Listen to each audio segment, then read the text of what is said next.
Oh my God. Technical difficulties. Give me a second. I don't know what happened, but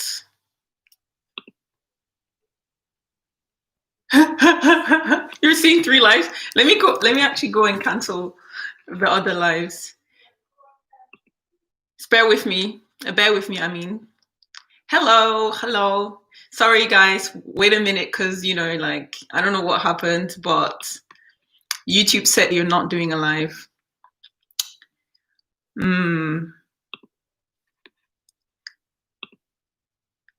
But welcome, get your tea. I think a lot of people might have been confused because of the amount of lives going live. Is the sound all right though? Oh, happy birthday. Happy birthday to you. Happy birthday to you. Happy birthday to you. Happy birthday to you. Okay, let me just go and see what happened. I don't know what happened, but wow, so many lives. Let me delete this one. Sorry. Just to avoid any type of confusion and no one shows up. But I want to ask, like, how is everyone doing? Thank you for joining. Okay, I deleted the other lives. Okay, let me update the link on my Instagram, because copy. Wait, Sienna, I'm probably going to send you the link because, oh no, I can send it to myself. Woo, sorry. This is technical difficulties. Hi, Lilith. Hi, Anna. Hi, Demba. Demba, is that the name? Adan. Thank you so much to everyone that showed up. Give me a second. Need to change the link. But so yeah, today, yeah, this is Harvey, our mascot / pet. I mean, there's also,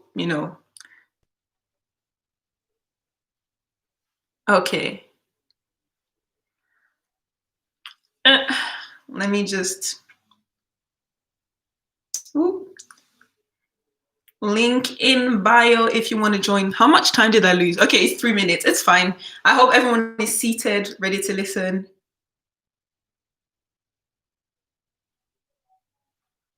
Okay.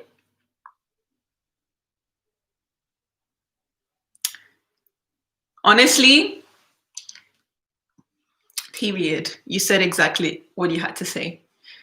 So, wow, I haven't talked about this in so long. My gloves are dirty, but it's fine. In so long, and yeah, so welcome to my story time. I'm going to be talking about the time someone put my glasses in the microwave and burnt it.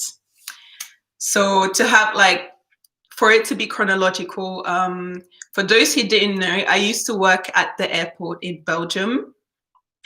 So yeah, I was just selling and, basically a cashier, I don't know, shop assistant, something like that.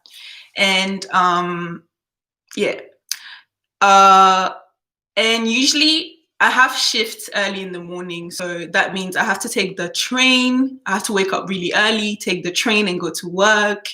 So, sometimes you wake up late and you don't have time to get ready. And usually I like to wear contacts to work because it kind of helps me to stay awake. Because how you're not completely comfortable in your contacts, so you don't fall asleep. But then I also like sleeping in the train on the way to work. So I mean, people who wear contacts, we all know that it's not advised to sleep with your contacts on. So what I would usually do is wear my glasses so I can sleep a bit in the train. And once I arrive at work, I wear contacts to work so that I stay awake and whatever. Yeah. So wait, I have the receipt. So just to make sure I have the right dates. So on, yeah. So on the 28th of December, that was 2017 actually. Wow, time flies.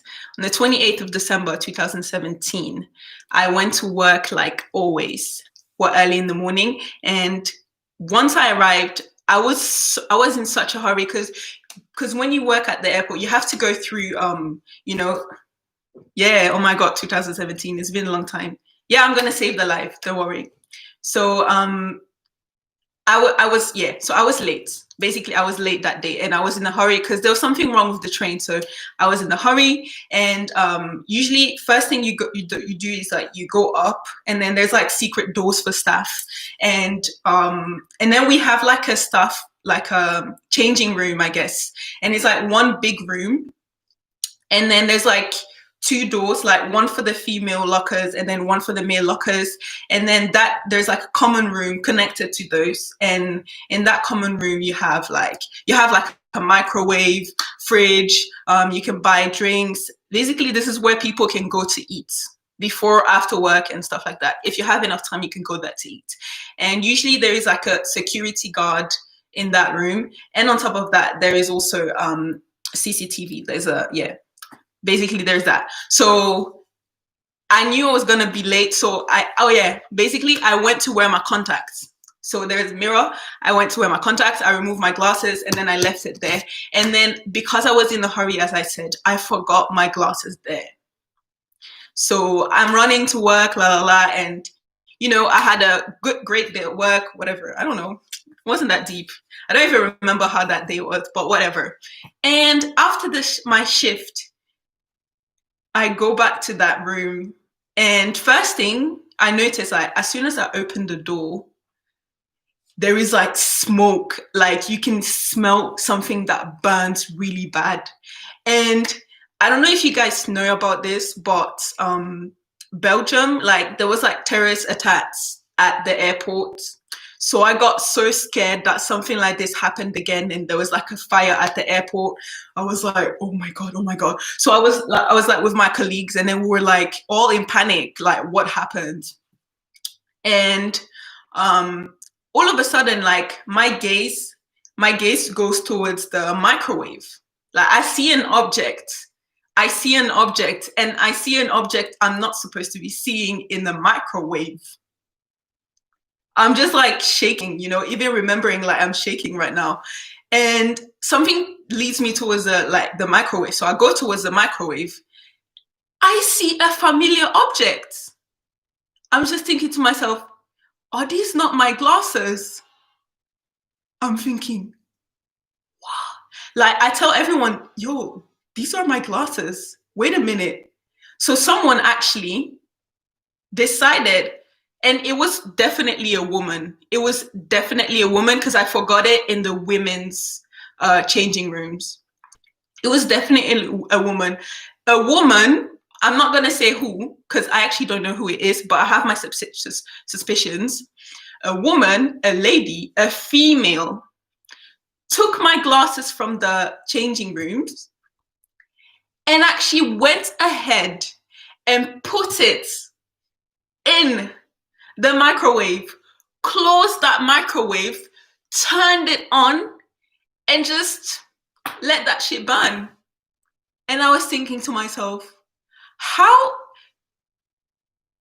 mind you, like that locker, that place, that changing room, whatever, is near to one of like the cockpit, like where is near to arrival, so you can still see the planes. Like we're just like, I don't know, 200 meters. 200 meters? Yeah, we're like 200 to 300 meters away from like airplanes. And I'm just thinking, everyone knows, like, don't, like the first thing you know, like you learn when you're younger, is not to put metal in the microwave. That's something I've always known for like as long as I can remember. And someone actually did that. So I was in shock. And luckily, You know where Harvey is standing? Like, no, actually, there was like basically my computer right now, right here, is a microwave. And there was like a security camera straight, like filming straight towards that microwave. So I was just thinking, okay, good. We have security cameras. Like, can someone tell me who the hell did this? Because usually in that room, there is always a security guard. And after your shift, that security guard like scans you to make sure you didn't steal anything. So weirdly, that day there was no one there. So okay, they're not there every day, but like usually they're there to check you, especially if you've handled huge sums of money. They make sure that nothing is left. So that. And so we call my supervisor, like my shop supervisor, because like there's several shops and there's like a supervisor for each and every one of them. And we call her and she's in shock. She's also panicking because, we're all thinking, wait, is this another terrorist attack or something like that? But then it has to be from someone in our company, because there is no way that a stranger got in. You need a key. You need to open the door. It's not a stranger. Okay. Now, the supervisor, she comes, she assesses the situation, and immediately she calls superiors to check the cameras. So that was on that day. And mind you, like I had to work a few days after that again. And listen, I was scared. I'm not gonna lie. I was scared. Like, it was just creepy. It's something I wear on my face every day. Someone actually disliked me so much to put something like that in the map. So I was scared. I went home and I told my mom about it. And I was laughing at the moment because like it was so crazy. Like that's not something that happens to you all the time. So I was laughing. Like I remember like one of my colleagues, we posted that on Instagram and we were like, someone. Okay, so now, okay, yeah. So now I talked to my supervisor and she said she told the higher ups. This is when it starts getting weird. I tell you, this story was weird AF. Like the supervisor tells someone to check the cameras, and then all of a sudden they say that the person that is supposed to, even saying it doesn't make sense. The person that is supposed to look at the camera, like the CCTV footage, is on vacation, so she can't, like, she's on sick leave, so she can't look. And I'm thinking, how in such a huge company, one person is in charge of checking CCTV and no one else is allowed to? I'm thinking, this is already very weird. Initially, we were thinking about just telling the police immediately, but someone told us not to because I don't know. I don't even remember the reason why they were telling us not to go to the police first. Oh no, I think it was because not to give like a bad reputation to the job or something like that. That was something like this. So I got the job through someone that knows my mom, because the person that got me that job kind of vibe. Suggested me to work there, like referenced me. She works at the main office, so not really on site, but close to it. So because she works in the main office, like she asked, her colleagues, like, what happened? And she said they were being, very elusive, not doing much. So again, the story is very weird. Now, I just keep asking, can someone check the camera? Like, what is so difficult about it? Check the CCTV.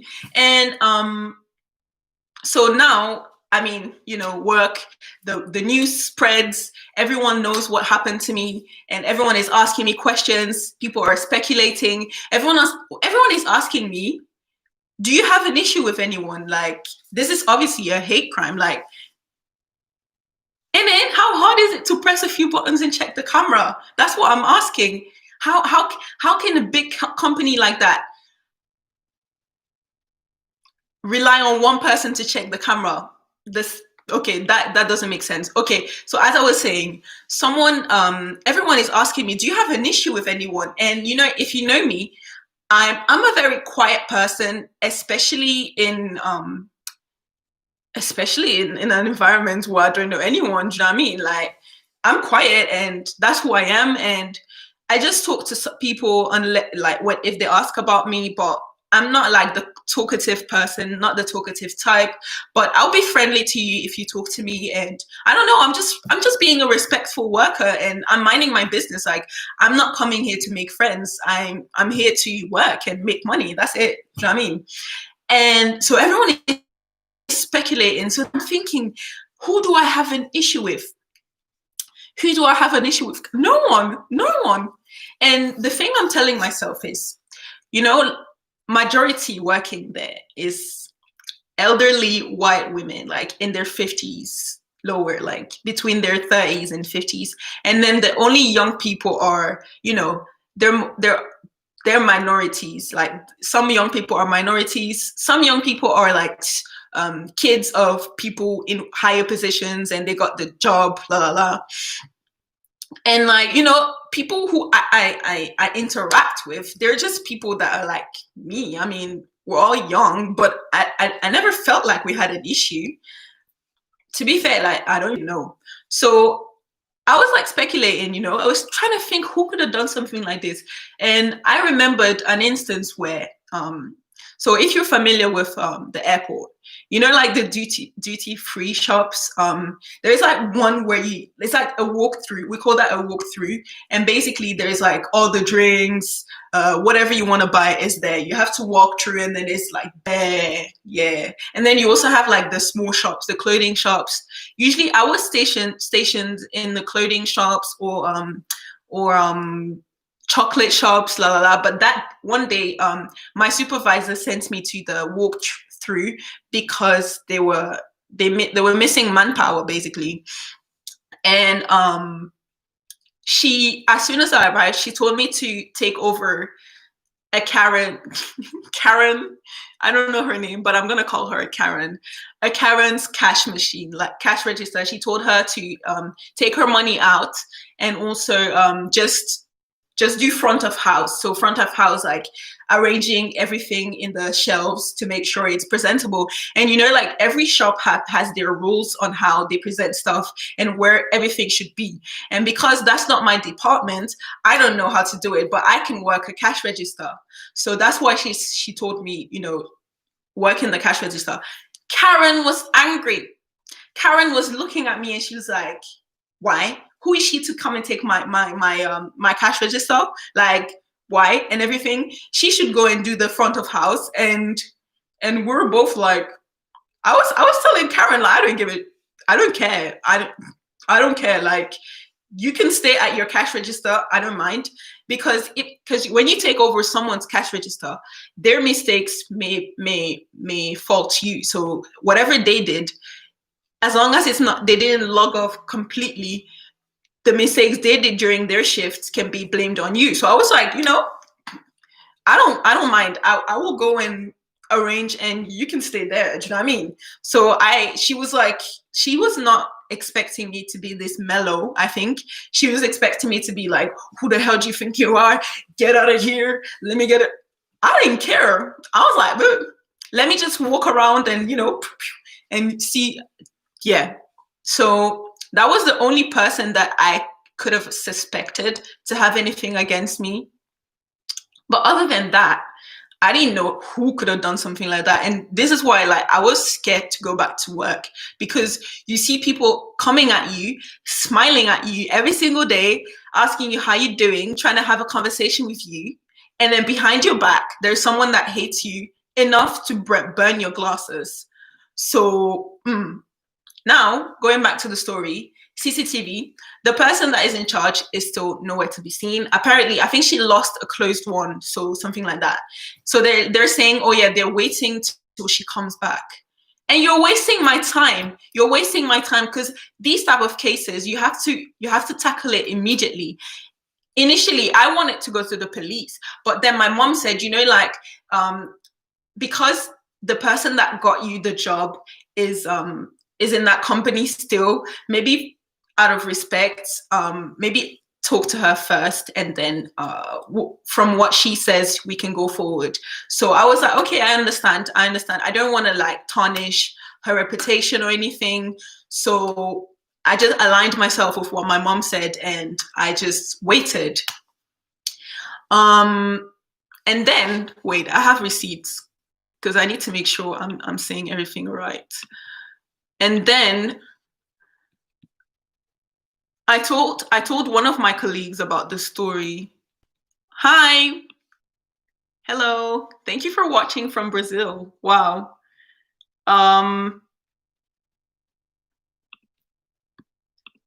Okay. So now that person is back. Finally back. Maybe 1 week later or something like that. Do you know what she's... Do you know what I hear?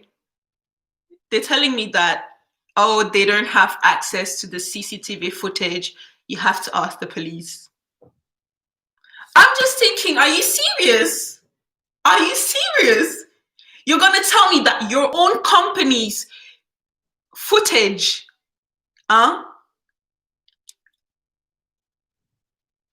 the police has to come and look at the footage?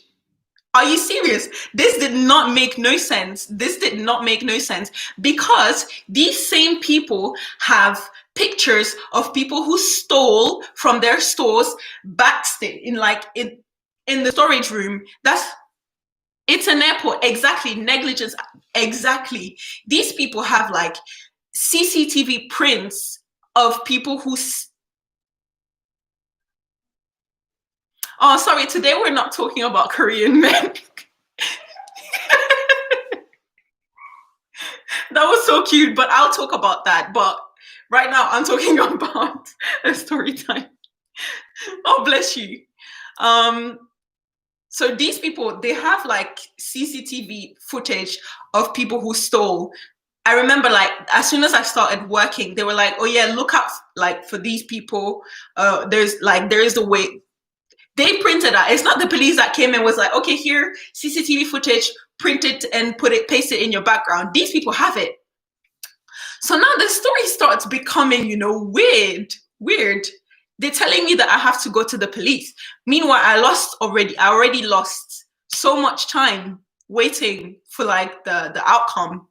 And okay, so I'm like, okay, I'm gonna go to the police. Meanwhile, I tell the lady that got me the job. This is what I tell her, and I explain that they're telling me that I have to go to the police now. And what does she do? Because she's also upset, because yeah, there's a cow behind me. This is Harvey. Welcome to the live. Because what was I saying, bruv? Wow. Oh yeah. So because she got me the job, she's obviously feeling involved. So she talks to her colleagues, and the Karens lash out at her. They're like, who do you think you are to get involved? Do you... And mind you, that lady has been working there for at least 10 years, maybe 20 years. And she told... Is this in Korea? No, it's in Belgium. And she told and she told us that people she's been working with for so long would see her in the corridor and ignore her, not even say hi to her. So she got ostracized because she was involved. I mean, she was trying to like get justice. Do you know what I mean? Like, she was trying to like find out what was going on. She was basically, for her, she was asking too much questions, and she was getting too involved in my case. Meanwhile, I didn't want to bring race into this, but it's obviously an example of like police or wherever you work, like colleagues not caring enough because you're different. And so she was getting ostracized.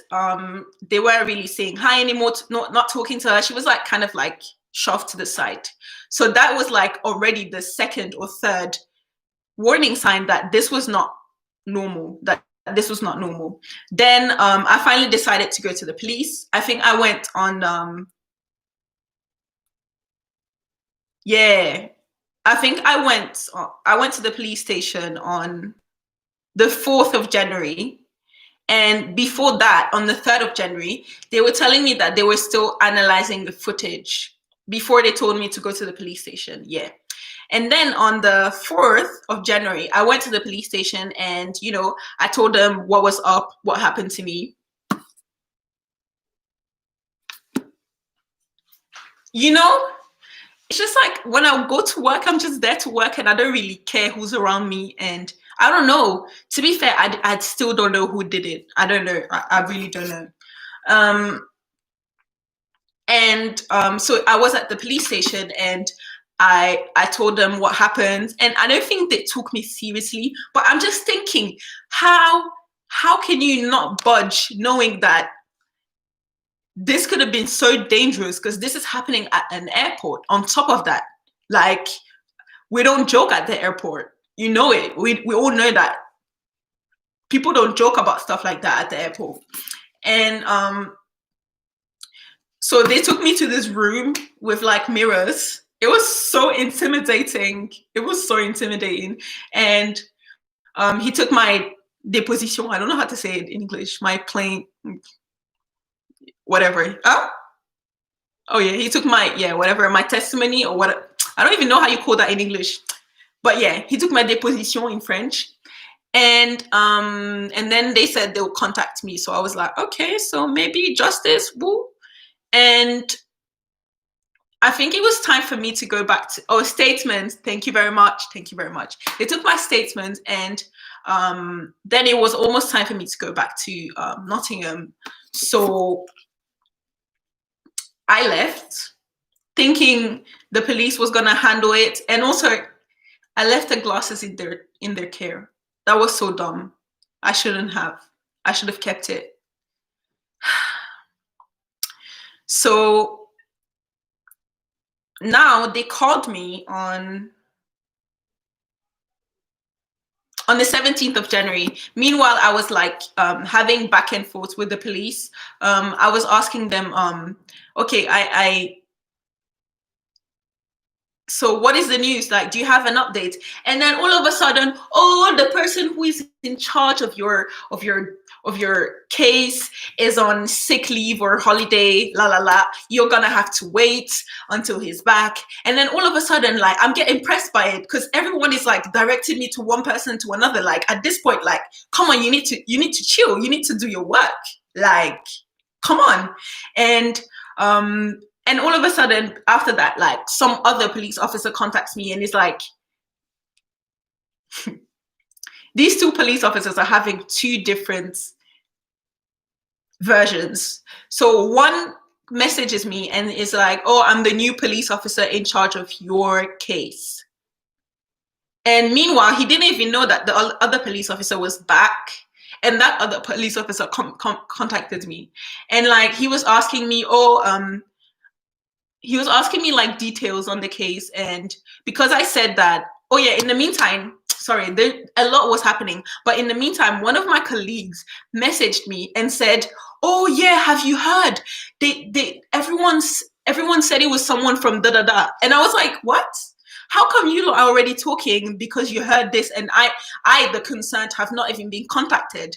How come no one contacted me to tell me that they found the culprit? How is everyone at that job already like talking, and no one cared to tell me anything? Because I told her, she was like, yeah, have you heard? And I was like, heard what? Because I messaged her to see if she had any updates, because everyone was quiet, silent. Everyone was silent.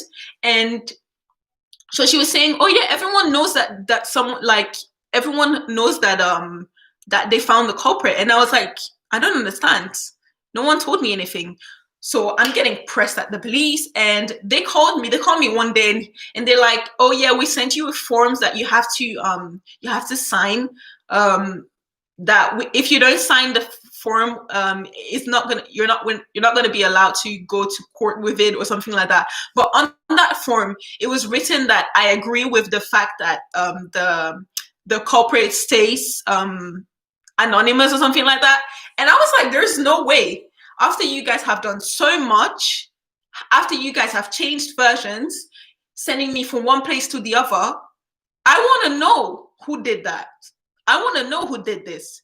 And what my job was saying, oh yeah, it doesn't come like our insurance doesn't cover this, although it happens at my job.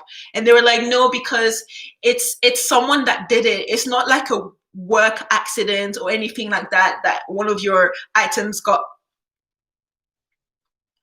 And like my mom always invests in expensive glasses because my eyesight is bad, and I'm gonna wear it for a long time, so we always invest to get something good. So those were around 600 euros. So listen.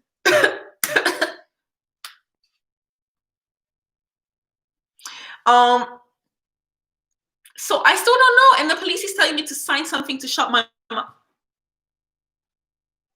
Honestly, see, that's why it's so important that, I don't know, I feel like we need to be taught our rights from high school.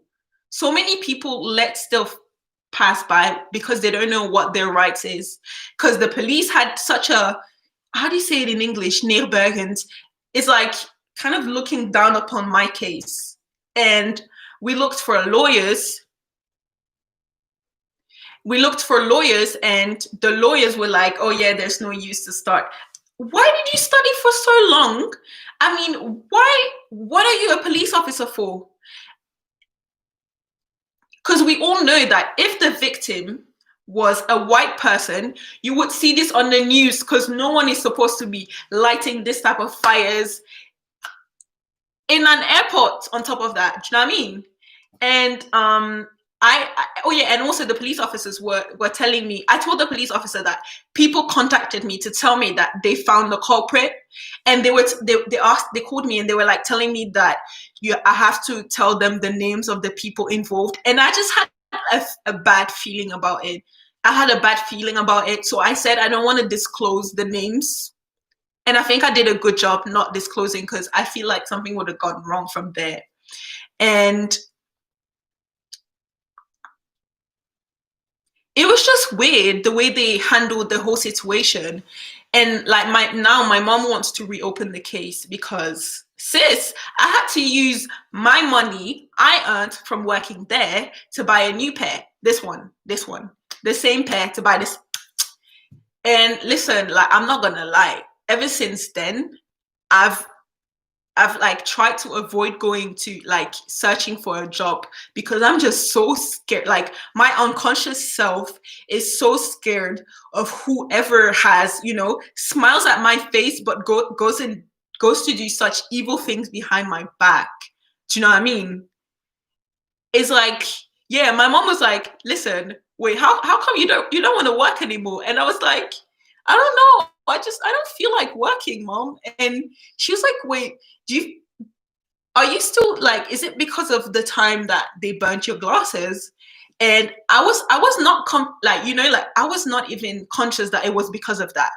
Like, all of this was happening internally. I did not know that me not wanting to work was a direct result of being scared. So ever since then, I no longer get jobs where it's like long term. I just get sick from it. Like, I just get scared, and now like I only like get like how do you call it? Yeah, I'm going to reopen the case for sure. But yeah, now I just get jobs where indefinite jobs, like those jobs that you do like once in a while, where it's not, you don't have like a fixed amount, like fixed colleagues. Nah, I'm so scared of that.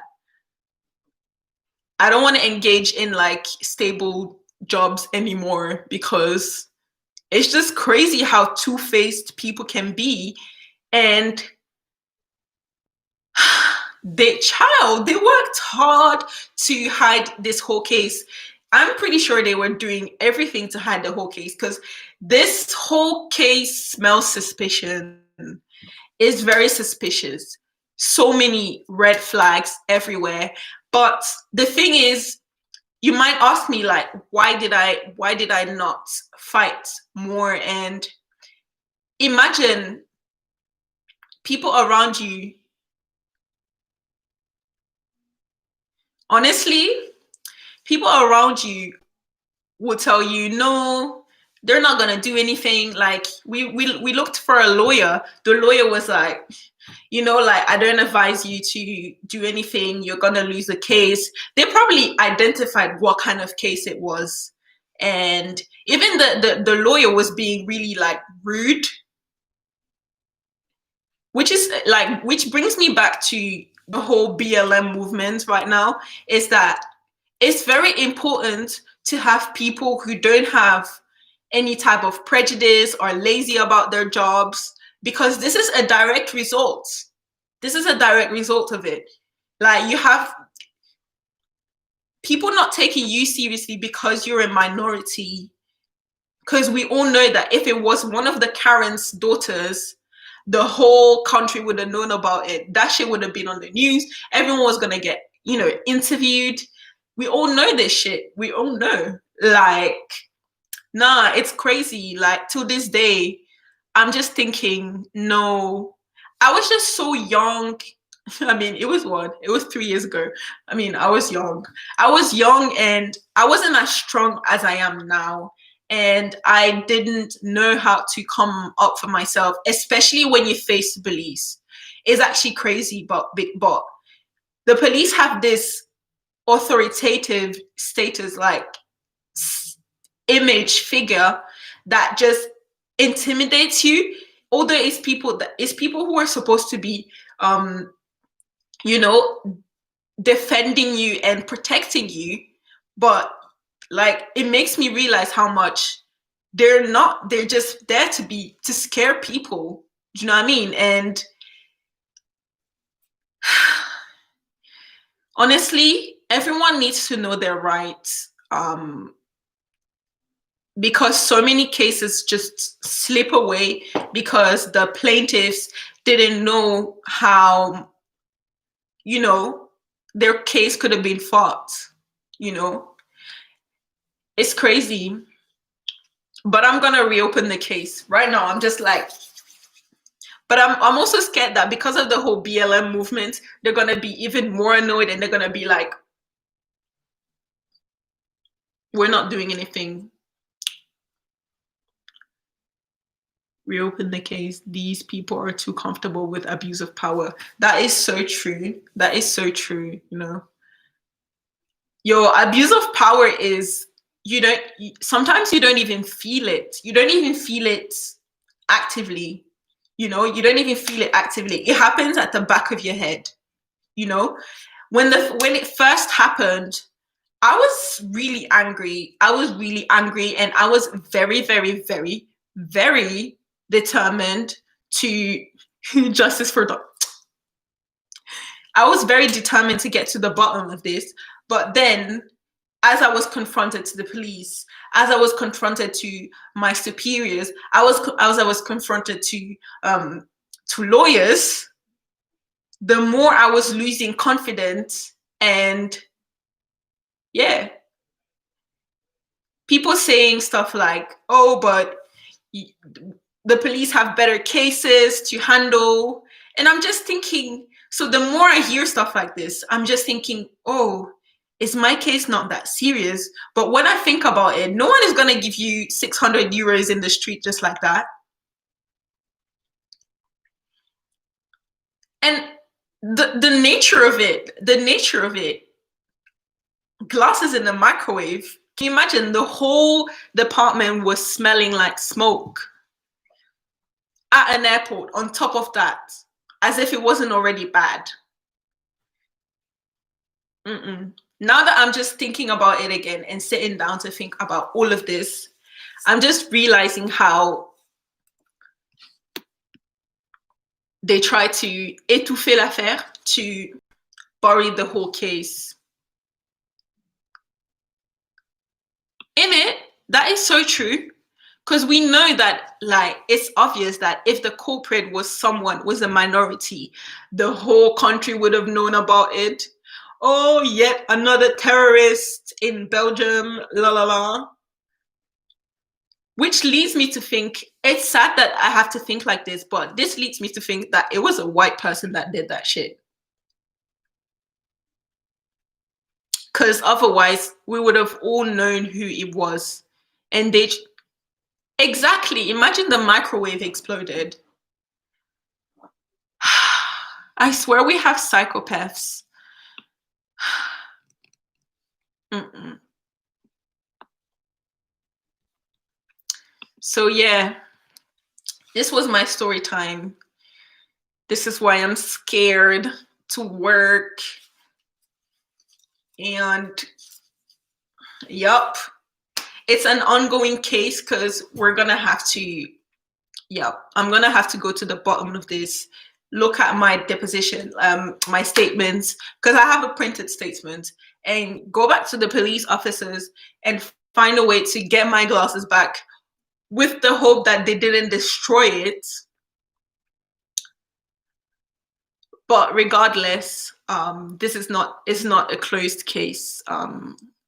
Yes, and I'm gonna make sure I get, if anyone has, people who are in the legal service, people who can provide me with the right legal advice, because I do not want to be signing any type of documents that are going to be against me and are going to be in my disadvantage. Do you know what I mean?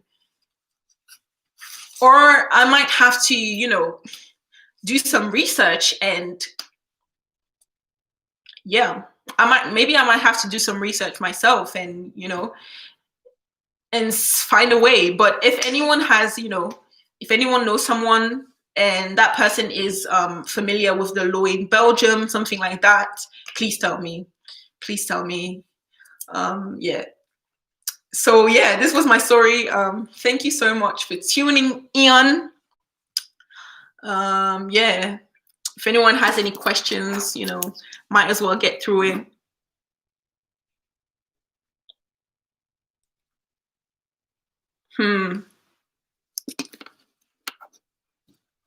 Yeah, read from A to Z. That's so true. Because when I read that form they sent me, I was just thinking, are they trying to silence me? Are they trying to make me sign the form for them to, not to disclose the culprit out? No. I was, at this point, I'm thinking, I need to know who did that. No, I don't want to protect their identity anymore. There's no way. Mm-mm. I'm just so scared that they're gonna be like, oh yeah, it's been 2 years, so what are you looking for now? But no, my money, man, my money. No. Mm-mm. This is mad. But yeah, I'll keep you guys updated, and on Instagram, because that's where I'm active. And yeah, I guess I'm gonna stop. If it was UK case, you could have gone to citizens advice. Sadly, it's not. So yeah, I'm gonna start educating myself on that, all of this, and what it is that. But it's really important that the right people enter the judicial system, all of this, because this is a direct result of it. Read the statute of limitation for hate crimes offenders in case they try to say they can't open it. Yeah, that's what I'm gonna do. I'm serious about this. I'm serious about this. Thank you so much. Yeah. So thank you for tuning in. I think I might do live streams, once a week. Once a week. Like, what do you think? Should I do live streams once a week? Because I find it really fun, because I can interact with you guys as I'm talking, and I don't have to sit down staring at my face as I edit and go through the trouble of uploading, exporting, la la la. But yeah, It's a crazy story. But yeah, thank you for watching. I'll see you guys later. I'm gonna get out of here now. Bye bye.